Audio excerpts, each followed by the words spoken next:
Part 2 video అండి.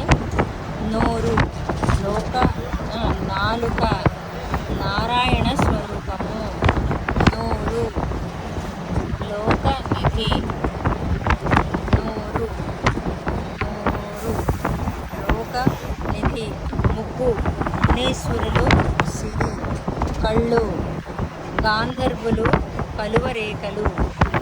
కొమ్ములు కోటిలింగాలు. ముఖము జ్యేష్ఠాదేవి. పగలు పాడితే అగ్ని భయము ఉండదు. సదా పాడితే సదా పాపము విమోచను. పౌర్ణమి నాడు పాడితే సదా పాపము. పౌర్ణమి నాడు పాడితే పునర్జన్మ పాపంభశును. అమావాస్య నాడు పాడితే ఆజన్మ పాపము హశును. పడుకోని పాడితే బ్రహ్మ విష్ణు మహేశ్వరులు శాంతిని చెదరు.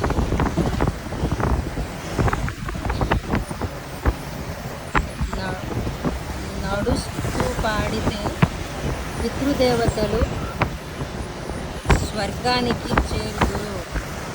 గోవును వర్ణించిన గోపికకు ఏమి ఫలితము?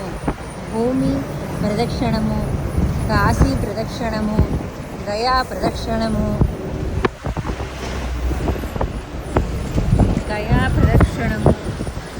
గంగా ప్రదక్షిణము. పాడిన వారికి విష్ణు కైలాసము. ఈ మల్టిపుల్ టాస్క్ కదా. ఇటు మనం దానికి చూడటం అయిపోయింది. గోవు గురించి అంటే గోవు గురించి మనం వర్ణించిన ప్రతి ఒక్క గోవులో ప్రతి ఒక్క పార్ట్ ఏమిటి అని మనకు తెలుసు. తెలుగు సరిగ్గా రాదు, తప్పులంటే మన్నించండి. ఇంతటితో